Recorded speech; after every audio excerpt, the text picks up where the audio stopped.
तो as you know कि भाई बजाज ने हम लोगों को बहुत अच्छे तरीके से हिंट दिया था कि वो आने वाले कुछ टाइम के अंदर आपको बहुत सारी बाइक्स जो हो लॉन्च करते हुए देखने को मिलेंगे। मतलब ऑलमोस्ट 8 बाइक्स बताई थी एंड डेफिनेटली ये बाइक जो हो रोड पे टेस्टिंग के दौरान भी देखी जा चुकी हैं। रिसेंटली आप लोगों ने कुछ टाइम पहले देखा होगा कि आप लोगों को बजाज की तरफ से आने वाली एक एडीवी की भी जो है स्पाई शॉट्स देखने को मिले एंड एक और बाइक जो कि आप लोगों को 125 सीसी के अंदर देखने को मिलने वाली है, उसके भी स्पाई शॉट्स हमारे सामने हैं। क्या क्या चेंजेस इस बाइक में रहने वाले हैं, कैसी ये बाइक रहने वाली है, क्या ये फीचर ऑफर करने वाली है, उन सभी चीज़ों के बारे में बात करेंगे आज की वीडियो में। तो चलिए वीडियो को स्टार्ट करते हैं, बात करते हैं इसी टॉपिक पे। इंडियन मार्केट के अंदर अगर आप 125 सीसी सेगमेंट को देखोगे तो ये काफ़ी ज़्यादा पॉपुलर है। मतलब अगर आप लोग देखोगे इस सेगमेंट के अंदर तो आपको हर ब्रांड जो हो 125 सीसी की बाइक ऑफर करता है, बट यहीं पर कंपनी ने ना कुछ और चीज़ों को भी जो हो इनोवेट किया।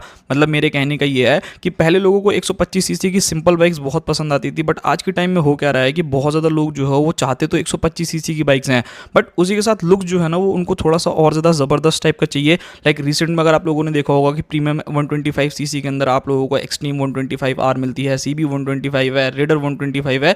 इवन बजाज ने भी जो है वो N125 को लॉन्च किया था, बट फिलहाल वो बाइक जो हो डिसकंटिन्यू हो गई है। ऑफिशियली जो हो पूरी तरीके से डिसकंटिन्यू हो गई है बिकॉज लोगों को उस बाइक का लुक जो हो उतना ज़्यादा पसंद नहीं आया। अब ये बाइक का जो इमेजेस हमारे सामने निकल करके आ रहा है तो काफ़ी लोग ऐसा मेरे को कह रहे हैं कि ये बाइक जो हो वो आप लोगों की जो N125 है वो रहने वाली है।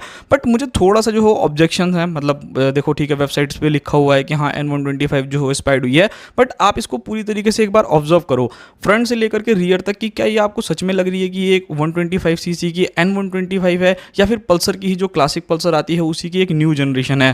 देखो हो सकता है कि यहाँ पर मैं गलत भी हूँ, बट मुझे 95% चांसेस यही लग रहे हैं कि ये जो है ना वो पल्सर की न्यू जनरेशन के ऊपर जो हो वो काम हो रहा है, ना कि आपकी N125 के ऊपर काम हो रहा है। बाकी आपको क्या लगता है वो आप मुझे कमेंट बॉक्स में बताना भाई। बाकी बात करते हैं इस बाइक के बारे में कि क्या क्या चीज़ें जो है इस बाइक के अंदर आपको देखने को मिलेगी।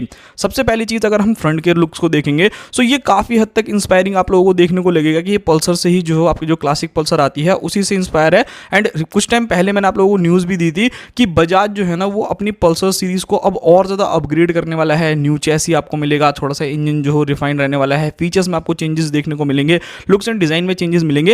एंड वो चीज़ यहाँ पर आप लोगों को देखने को भी मिल रही है। कैसे मिल रही है? सबसे पहले अगर आप फ्रंट पोर्शन देखोगे तो इसको देख करके एक बार को कह सकते हो कि हाँ यार पल्सर ही तो लग रही है। बट वहीं अगर आप जैसे इसकी 2-4 इमेजेस और आप चेकआउट करोगे, लाइक अगर आप साइड प्रोफाइल से चेकआउट करोगे तो यहाँ पर आपको मेजरली जो हो चेंजेस मिलेंगे। नॉर्मल अगर आप पल्सर को देखते हो, चाहे वो आप लोगों की 125 हो 150 हो, तो उनके अंदर क्या है कि आप लोगों को नॉर्मल वाले जो हो सस्पेंशन सेटअप मिलता है, यानी कि ट्विन शॉक एब्जॉर्बर्स मिलते हैं। बट इस बाइक के अंदर अगर आप देखोगे तो वो चीज़ मिसिंग है, यानी कि अब इस बाइक के अंदर आपको मोनोशॉक एब्जॉर्बर्स मिल रहा है रियर में, जो कि काफ़ी बढ़िया चीज़ है। एंड जो लोग अगर इसको अभी भी ये मान रहे हो कि नहीं यार ये N125 है, तो देखो वहाँ पे भी ना काफ़ी ज़्यादा चीज़ें देखने को मिलती हैं। लाइक अगर आप N125 जो अभी डिसकंटिन्यू हो गई है उसको देखोगे, उस बाइक के अंदर आपको अंडरबेली एग्जॉस्ट देखने को मिलता है। बट यहाँ पर अगर आप देखोगे तो प्रॉपर एक बड़ा सा एग्जॉस्ट है। ठीक है, मैं मान सकता हूँ कि N125 की जगह कुछ और बाइक आ रही होगी, बट एकदम ऐसे चेंजेस की एकदम ये same to same Pulsar classic जैसी ये देखने को मिले तो फिर कौन ही लेगा। मतलब आप खुद सोचो, जो N125 वाली सीरीज़ है या जो CB 125 हॉर्नेट वाला सेगमेंट है वो थोड़ा सा क्या है कि वो प्रीमियम चला जाता है लुक्स के मामले में, फीचर्स के मामले में, हल्का फुल्का पावर में आपको डिफरेंस जो देखने को मिलता है। पल्सर 125 जो क्लासिक आती है एंड जो N125 आती है वो दोनों ही अगर सिमिलर लगेगी तो भाई पल्सर का तो वैसे ही टैग नेम खत्म हो जाएगा ना। तो बाकी आप बताना भाई, मेरे को तो देखने में ये पल्सर ही लग रही है। यहाँ पर अगर आप चेकआउट करोगे इसको रियर से तो यहाँ पर अगर आप लोग नोटिस करेंगे तो इसकी जो पूरी की पूरी टेल लाइट है उसके अंदर आपको चेंजेस मिल रहे हैं। मतलब थोड़ी सी और ज़्यादा यूनिकनेस जो है यहाँ पर बरकरार की गई है। एंड LED टेल लाइट रहने वाली है, बट थोड़ा सा और ज़्यादा जो हो आप लोगों को शार्पर टाइप देखने को मिलेगी। एंड उसी के साथ यहाँ पर अगर आप नोटिस करोगे तो जो इसकी ग्रैब रेल्स है ना उसको भी जो हो वो स्प्लिट कर दिया गया है। मतलब यहाँ पर थोड़े से जो हो आपको उठे हुए देखने को मिल रहे हैं एंड देखने में तो काफ़ी बड़े लग रहे हैं। मतलब ऑब्वियसली ये थोड़ा सा और ज़्यादा अच्छा सब्सटेंस जो हो बनाने वाली है, जो एक काफ़ी ज़्यादा बढ़िया चीज़ रहने वाली है इस बाइक के साथ। एंड यहीं पर अगर आप रियर में पोर्शन में देखोगे तो भाई यहाँ पर अगर आप देखेंगे ना तो इस बाइक के अंदर आप लोगों को ना स्प्लिट सीट्स देखने को मिल रही है। मे भी होता है कि इसके अंदर आपको थोड़े बहुत और अलग अलग वेरिएंट्स मिले, मतलब स्प्लिट सीट भी मिले, सिंगल सीट का भी जो हो ऑप्शन आप लोगों को यहाँ पे मिलने वाला है। सो ये एक चीज़ है। बाकी यहाँ पर अगर आप एग्जॉस्ट में भी नोटिस करोगे तो भाई यहाँ पर जो एग्जॉस्ट है वो पूरी तरीके से रीडिज़ाइन किया जा चुका है। मतलब यहाँ पर अगर आप एग्जॉस्ट पे भी नोटिस करोगे तो यहाँ पर भी आप लोगों को अच्छे खासे चेंजेस जो है इस बाइक के अंदर देखने को मिलेंगे। बाकी इसके अंदर एक चीज़ मुझे थोड़ी सी कंफ्यूजिंग लगी, मे भी हो सकता है कि ये दो जगह की जो हो अलग अलग इमेजेस ली गई हो। मतलब अगर आप पहली वाली इस इमेज को चेकआउट करोगे तो इसके अंदर जो आप लोगों को इंडिकेटर्स मिल रहे हैं वो फ्रंट के अंदर LED देखने को मिल रहे हैं, बट वही अगर आप दूसरी इमेजेस को देखोगे तो उसके अंदर आपको हैलोजन देखने को मिल रहा है। सो हो सकता है कि दोनों अलग अलग वेरिएंट की जो हो टेस्टिंग की जा रही हो, जिसकी वजह से इस बाइक की फोटो लियो। बिकॉज यहाँ पर अगर आप डिफरेंस देखोगे तो आपको समझ में आ रहा होगा कि हाँ भाई इसके अंदर हैलोजन इंडिकेटर्स हैं एंड जो वो वाली है उसके अंदर आप लोगों को LED इंडिकेटर्स देखने को मिल रहे हैं। नाउ अब बात करते हैं कि भाई इस बाइक के अंदर आपको इंजन कौन सा मिलेगा। सो देखो बजाज ऐसा इंजन में बहुत ज़्यादा छेड़खानी नहीं करेगा। हाँ, हल्का फुल्का पावर अप एंड डाउन जो है वो डेफिनेटली हो सकता है।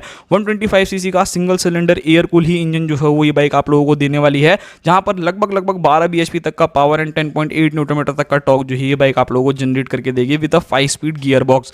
सो अकॉर्डिंग टू मी, एज अगर आप एक कम्यूटिंग बाइक ढूंढ रहे हो तो मुझे लगता है कि ये काफी ज्यादा सफिशिएंट है। सर का एक नेम टैग भी जो हो चला आ रहा है, काफी लोग जो हो पसंद करते हैं। सबसे इंपॉर्टेंट चीज ये है कि भाई काफी अफोर्डेबल है, मतलब बजाज हमेशा से वैल्यू फॉर मनी प्रोडक्ट बनाता है हर ही सेगमेंट में। सो ये काफी अच्छा ऑप्शन रहने वाला है अगर आप एक डेली कम्यूटिंग देख रहे हो, जहां पर आपको कंफर्ट भी मिल जाए, माइलेज भी जो हो ठीक ठाक मिले, कम प्राइसिंग में भी बाइक आ जाए। सो वो सभी चीजें रहने वाली हैं इस बाइक में। अच्छा, अगर आप स्विचेस पे भी नजर डालोगे तो यहाँ पर आपको स्विचेस में भी थोड़े बहुत चेंजेस मिल रहे हैं। आई थिंक कि मुझे ऐसा लगता है कि अब इन बाइक्स के अंदर जो है ना थोड़ा सा जैसा एन सीरीज आ रही है ना, उन्हीं सारी चीजों का जो है यहाँ पर यूज होने वाला है। सो भाई आप लोगों को बहुत सारी चीजें देखने को मिल सकती हैं। फ्रंट के अंदर अगर बात करी जाए तो इस बाइक के अंदर आपको टेलीस्कोपिक सस्पेंशन एंड रियर के अंदर आप लोगों को मोनोशॉक एब्जॉर्बर्स मिलेगा। सो ये काफी बढ़िया चीज रहने वाली है। स्टेबिलिटी हो गया, सस्पेंशन का फीडबैक हो गया, वो भी जो हो काफी बढ़िया हो जाएगा।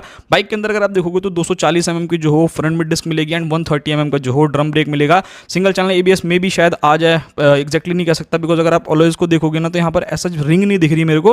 बाकी भाई इमेजेस में बहुत ज्यादा क्लियर नहीं है तो मैं बहुत ज्यादा एक्सपेक्टेशन हम नहीं कर सकते हैं। सो वो एक चीज है। टायर्स देखोगे तो 80-170 इंचेस के आपको फ्रंट टायर, 190-70 इंचेस के आपको रियर टायर देखने को मिलेंगे। अच्छा, फीचर वाइज अगर मैं बात करूं सो आई डोंट थिंक सो कि फीचर्स के मामले में कोई कमी रहने वाली है, बिकॉज इसमें आपको पता है कि 125 सीसी में पल्सर जो हो काफी ज्यादा जो हो वेरिएंट्स रखता है।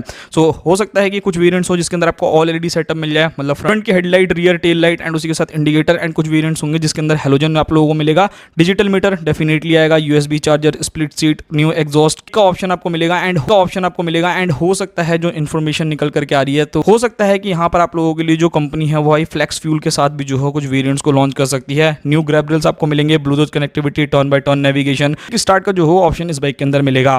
प्राइसिंग के बारे में बात करते हैं कि इस बाइक की प्राइसिंग जो हो क्या रहने वाली है। सो समथिंग अराउंड 90 से लेके 1 लाख रुपए के बीच में जो है ये बाइक कॉस्ट करेगी। एंड लॉन्च डेट के बारे में बात करूँ तो देखो अभी न्यूली ही इस बाइक की इमेजेस निकल करके आई हैं, तो टेस्टिंग में हो सकता है कि थोड़ा बहुत टाइम जो लगे। अगर ये सेम इंजन है जो पहले से ही चला आ रहा है तो इतना ज़्यादा टेस्ट करने की जरूरत नहीं पड़ेगी। बट हाँ, डेफिनेटली भाई कोई भी कंपनी जब नया प्रोडक्ट लॉन्च करती है तो उसको प्रॉपर एक अच्छे तरीके से जो टेस्ट करती है। सो 6-7 महीने का कम से कम टाइम मान के चलना। एंड हो सकता है कि क्या पता इसी साल फेस्टिव सीजन तक भी जो लॉन्च कर दे, बिकॉज फेस्टिव सीजन आपको पता है कि ये एक ऐसा टाइम रहता है जब कम्यूटिंग सेगमेंट की बाइक जो हो सबसे ज़्यादा सेल आउट होती हैं। मतलब दिवाली पे हर कोई लेना पसंद करता है, तो वो सभी चीज़ें हैं। बाकी आपकी क्या राय है इस बाइक के ऊपर, आप मुझे कमेंट बॉक्स में बताना कि ये आप लोगों को N125 का न्यू जनरेशन लग रहा है या फिर पल्सर जो क्लासिक आती है उसका न्यू जनरेशन लग रहा है। बाकी मिलते हैं किसी और नेक्स्ट वीडियो में। कि आपको पता होगा कि रिसेंटली जो है इनकी एक एडीवी बाइक की स्पाई शॉट्स आई हैं, कुछ और न्यू इमेजेस निकल करके आई हैं, तो अगर आप लोग चाहते हो कि मैं उसके ऊपर भी आप लोगों के लिए वीडियो लेकर के आऊँ तो उसके लिए आप मुझे कमेंट कर सकते हो। बाकी ये था पूरा का पूरा वीडियो। आई होप सो आप लोगों को वीडियो पसंद आया होगा। मिलते हैं किसी और नेक्स्ट वीडियो में।